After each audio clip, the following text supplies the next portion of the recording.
vez que el sacerdote eleva el pan en el altar, me pongo de rodillas porque sé que en esa hostia tú estás. Te escondes en el pan y aunque no te puedo ver, te puedo...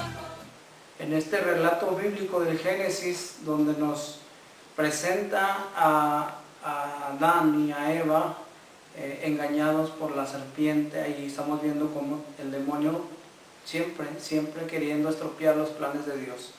Y aquí, en el caso del Señor Jesús, no es la excepción.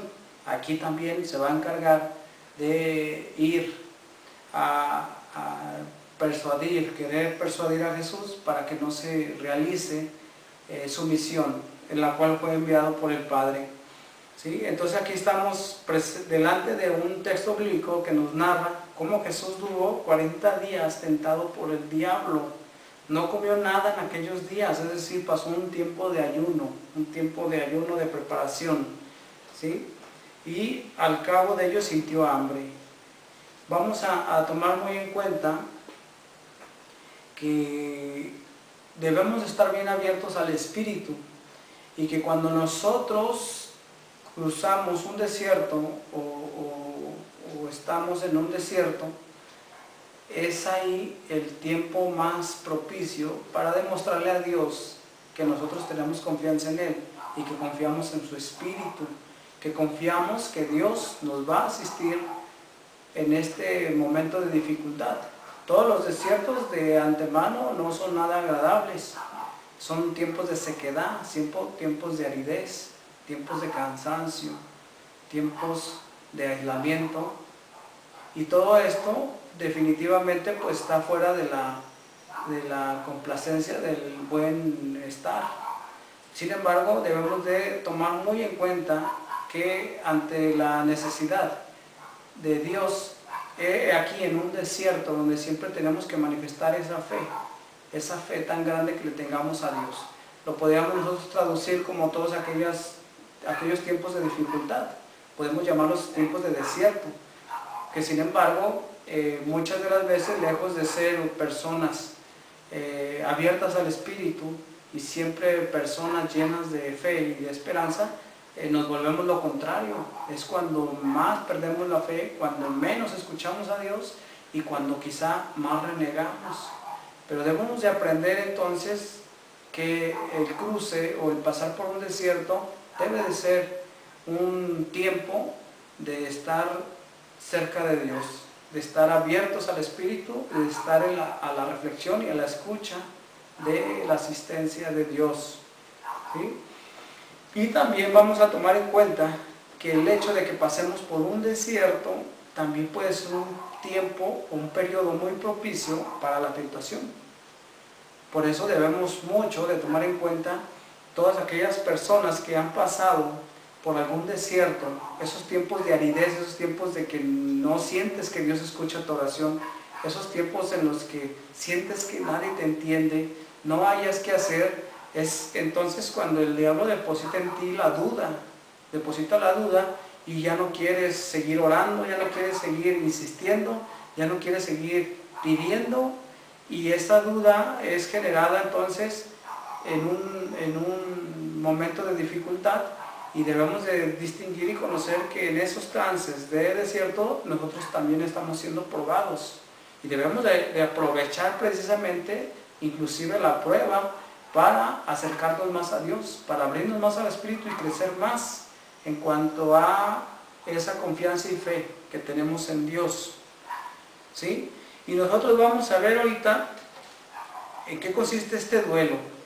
Es un duelo, una batalla espiritual que se da entre Jesús y el maligno, y esto se hará en tres tentaciones. Son tres las tentaciones que el diablo le pone a Jesús. Debemos de tomar en cuenta también que el número 3 significa en la Biblia tiempo suficiente, ¿verdad?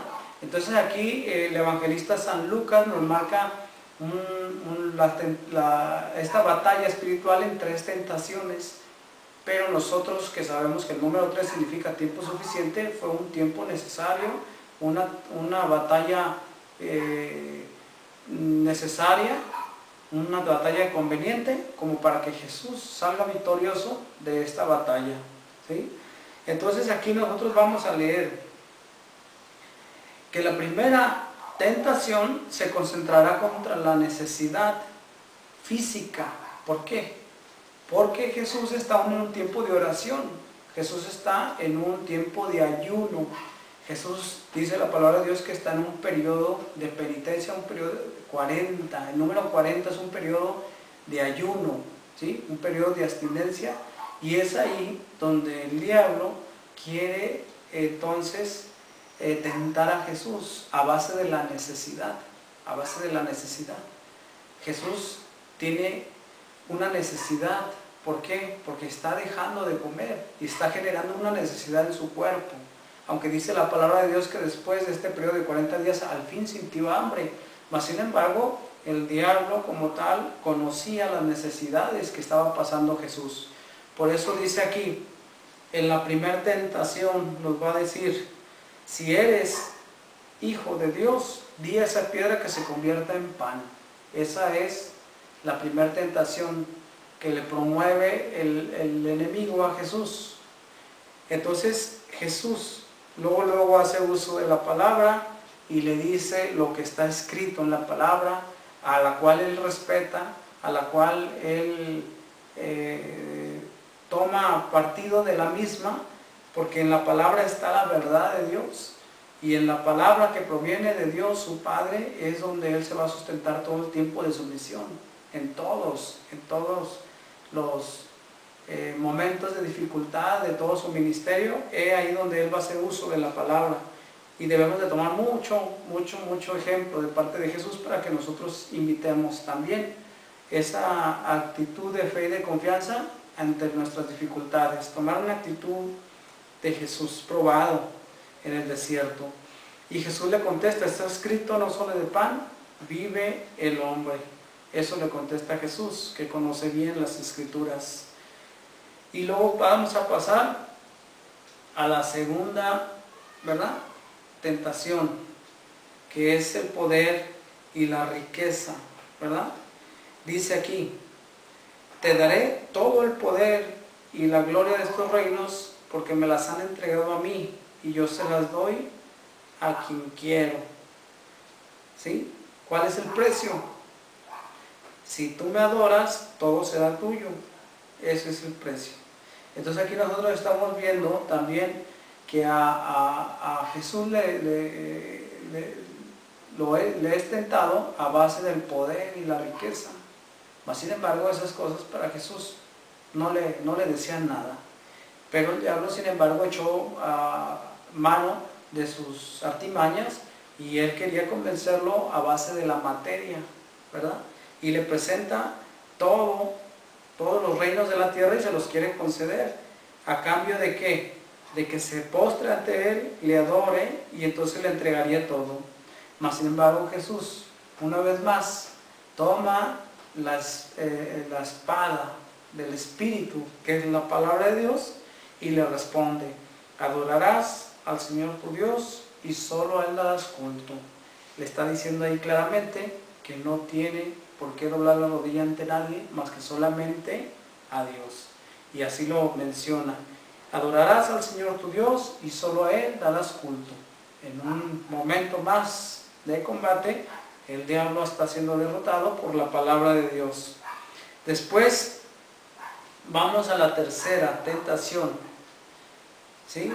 Queriéndolo engañar por la propia Escritura. Le llevó después a Jerusalén, le puso sobre el alero del templo y le dijo: si eres hijo de Dios, tírate de aquí abajo, porque está escrito.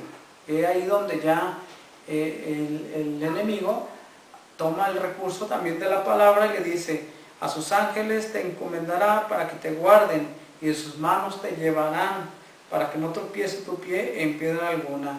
Y Jesús le respondió: está dicho, no tentarás al Señor tu Dios. Y aquí vemos la tercera tentación que le hace el enemigo a Jesús. Mas sin embargo, una vez más, ¿sí? Es abatido a base del conocimiento de la palabra, ¿sí? De la cual hace uso el Señor Jesús. Y dice al final, acabada toda tentación, el diablo se alejó de él hasta el tiempo propicio. Entonces, vemos aquí la batalla en la cual Jesús ha sido el vencedor. Jesús ha sido el que ha ganado.